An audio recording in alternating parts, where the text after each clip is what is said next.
Hello and welcome. Fiona Ellis here, and I want to talk to you about a concept called the fault line.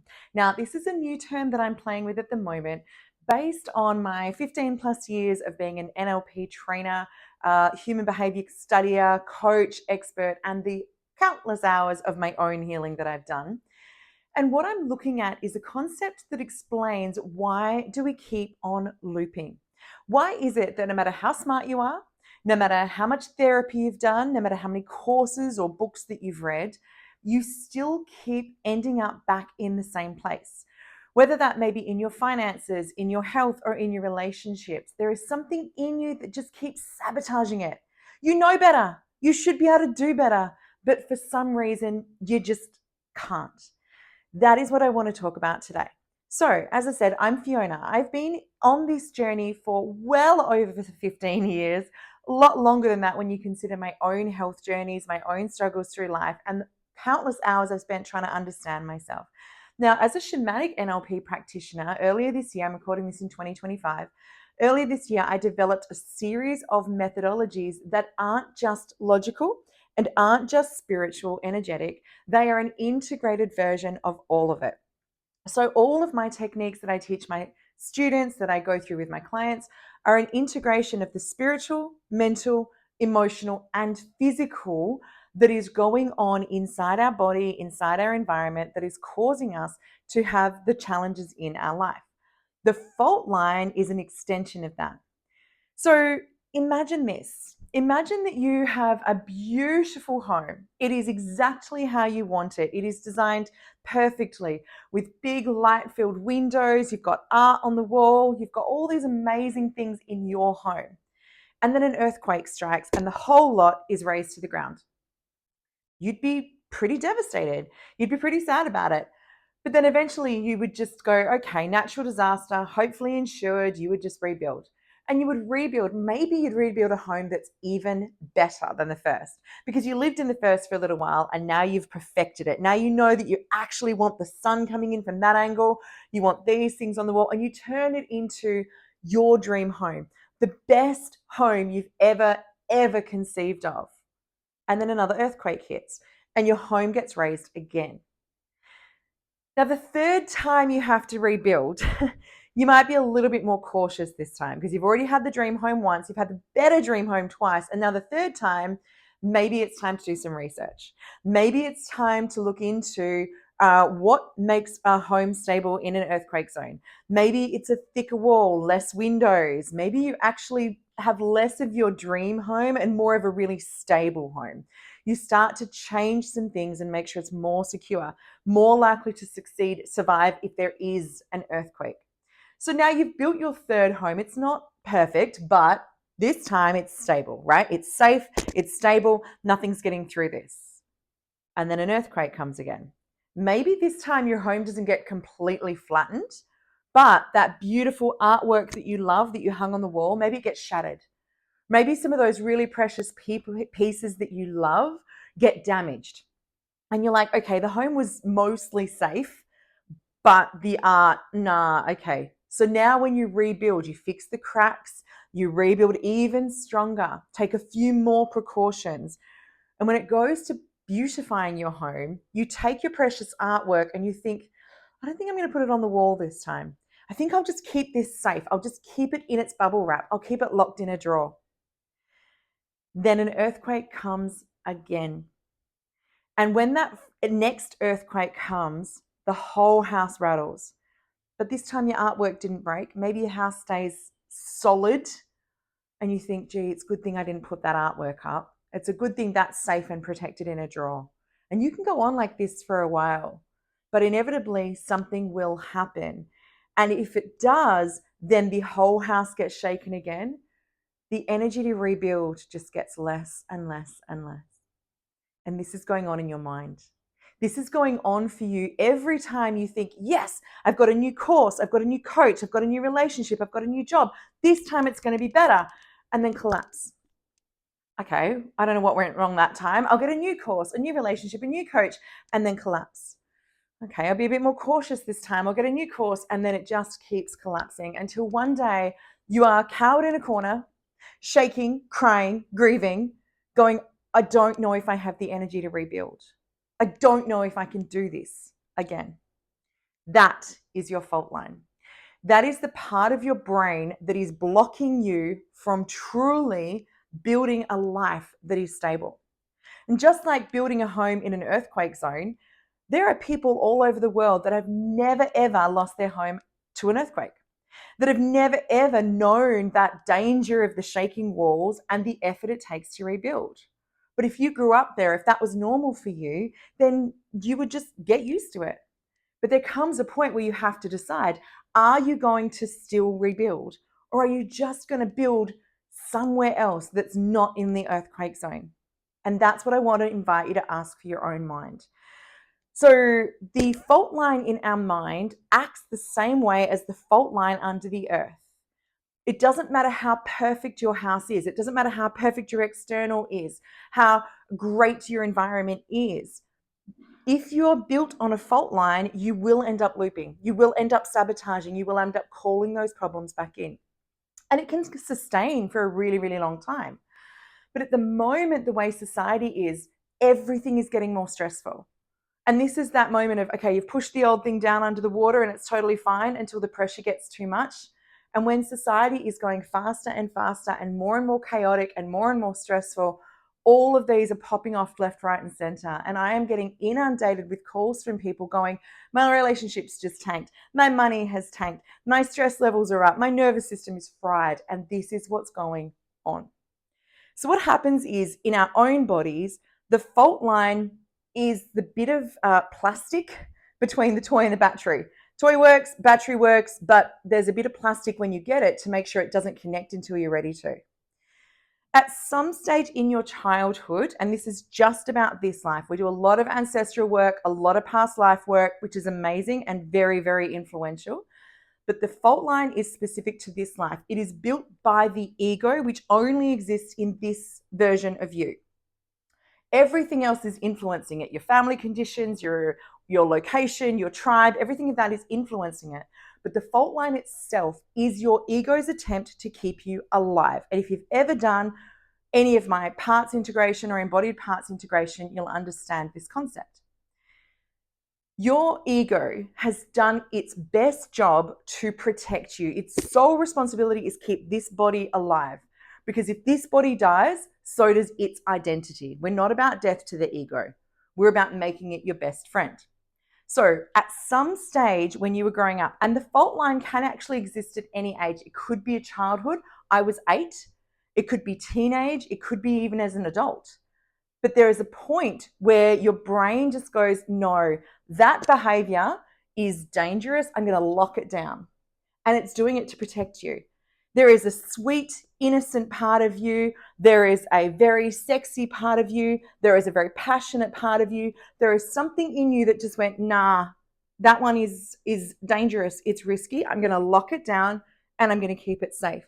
And this other protector part comes out and it's like, I've got this. I'm going to protect you. And it goes through life going, we're good. This is who you are. Now, my friend used to describe me as good girl Fee and festival Fee. And this is where so many fault lines go undiagnosed. It is the same foundation as a split personality, as bipolar or schizophrenia.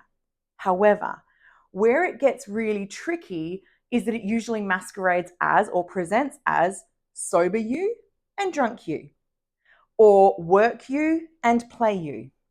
So these very socially acceptable roles that we play in life, especially if your role is part good girl or good boy, and then part bad girl, bad boy, in any description of that, that is generally one of the biggest fault lines that will go undiagnosed. You will keep having this beautiful, amazing childhood and then just completely tanking your life and not knowing why. This is the fault line that I'm here to talk about. The one that is just doesn't matter how good your life should be, you just can't seem to get it there.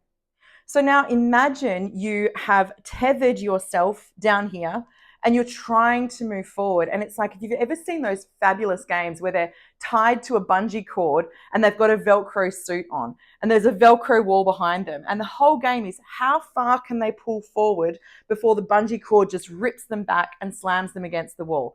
Funny to watch, not fun to do in your life. But that's what's going on. Whatever age, you created this fault line. And it could be from a really big T trauma, like the death of someone, an accident, some form of child abuse or trauma. It could be that. Or the one that's more difficult to live with, accept, and integrate is the complex PTSD, which is all the little tiny T traumas, the little neglects, the little bullying, the little this that eventually leads to one, nah, I'm done. That's harder because it's like tap roots of a tree. It's easy to pull it if it's got one root, but if it's fibrous, it's in everything. And you've had a good life. You haven't got anything to complain about. That's where you're going to start complaining, right? So at whatever stage your body just goes, I am done. I can't do this anymore. I am going to lock this down. These are now the rules of staying safe. These are now the rules that we operate on to stay alive. Mine was good girl. I was about 8.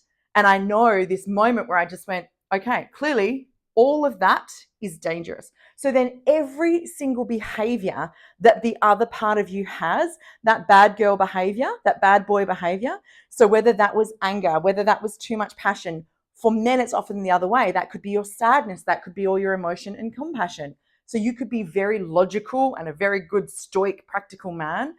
Then when they get drunk, they're incredibly touchy-feely and affectionate. They've got a fault line. It's that split between how they're allowed to show up that is safe. This is the front I'm allowed to show to the world. What I'm hiding is everything else that makes me me. So what happens and how it works as a fault line is that under pressure, under stress, when things go wrong, you've stretched so far that it then goes, nope, it's too dangerous. And we have to collapse back to the age that the fault line was developed. Now, just imagine someone in your life that is an adult. They could be a 60-year-old woman, but they're doing behavior that really, if they were a 6-year-old child, would make perfect sense. Maybe that's lying. Maybe that's crying and tantruming a lot. Maybe that's just being sometimes effective and sometimes ineffective. Maybe that's imagination.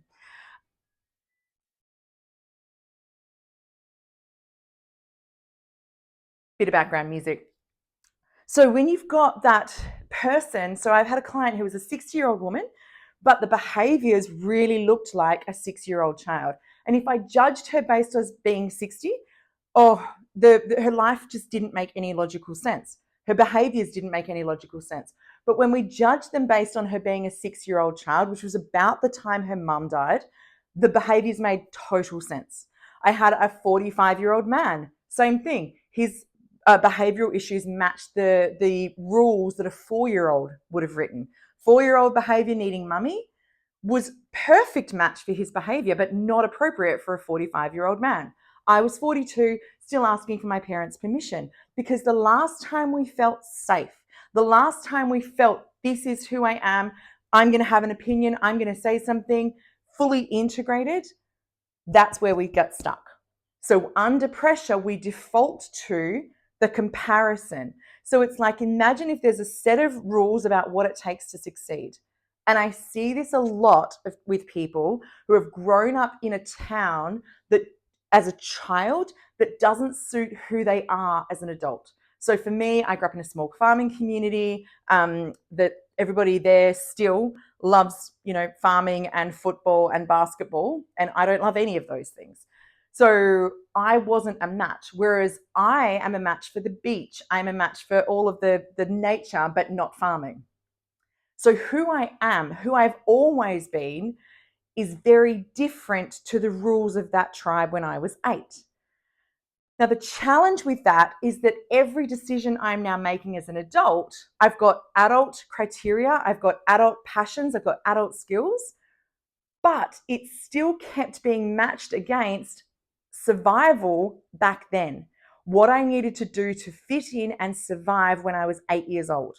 And this is where I want you to do the comparison. So I want you to look at your age now, what you're passionate about now, what you're doing. If you were living your ideal life now, match that, compare that to the rules of how to survive when you were a child. 4, 8, 12, doesn't matter. Whatever age is going to come up for you. And I've got some diagnostic tools to help. But I want you to start to look. is there a mismatch? Is there something about your life, about your hobbies, about your passion that doesn't match if you look at the current life, your adult life, versus your child life, your Faultline life? Is it a different community? So for me, as a child, spirituality, oh, those dodgy dwelling up hippies, don't want to be one of them. There was a lot of judgment around spirituality. There was a lot of judgment around, hard work is good work, but all this is dodgy. There's a lot of different rules for men and women. I had a beautiful integrated family, but I was in the broader community where we were completely the odd ones out. We always have been, right? But they were the odd ones out, but still fit in. I was just the odd one out. And so every decision I've tried to make in the adult life, I get more educated, I get better. I stretch so far, but then my child brain, this protector part, this other part just starts to go, okay, but we can't do that. We can't put out the podcast. We can't put out the YouTube video. We can't talk about spirituality. We can't talk about being wealthy. We can't talk about having money. We can't be healthy. We can't, all of these things. We can't be sexy. We can't be passionate. We can't be, based on what was true however many years ago, which was true globally. And this is compare it to globally, what was true across the globe. Compare it to culturally, what was true for your greater country. For example, Australian rules and American rules and South African rules, very different. Compare it to your family, what was true for your own family unit. And then compare it to yourself, what was safe for you in your family dynamic, in your school dynamic, in that location, right? Those 4 levels are all in play. And I will guarantee you that if you have a sabotage pattern, if you have a loop that keeps coming back, something you were trying to do here was considered dangerous and therefore deadly back here. And your protector part is going, nope, not safe, don't do it. Until we integrate the fault line, this is the one that gets the final say because it's stuck. As I said, it's like being tethered to the bungee cord. You keep growing, and the further you grow, the harder you slam back. You know what it's like? You pull a little way, it's a gentle pull. You pull a long way, oh, it hurts. It hurts. I have cried a lot, especially in the last 12 months, because all of the healing I was doing, and I still couldn't figure out why. Why do I keep ending up back where I started? Why do I keep doing this? I'm so smart. I'm so educated. I can help other people. Why not me? Until I realized the fault line.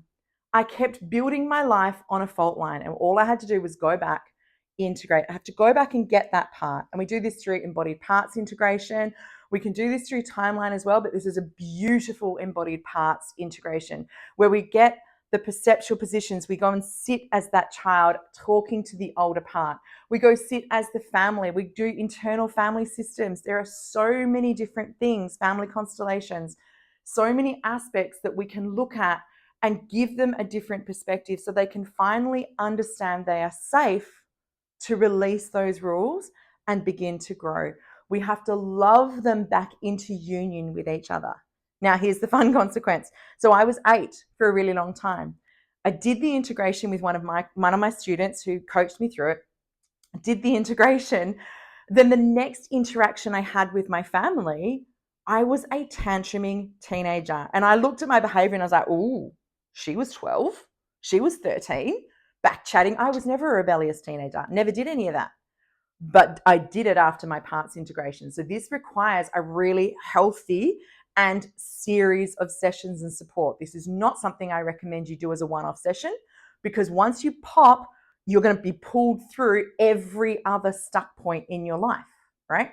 So you didn't grow up when you were 8.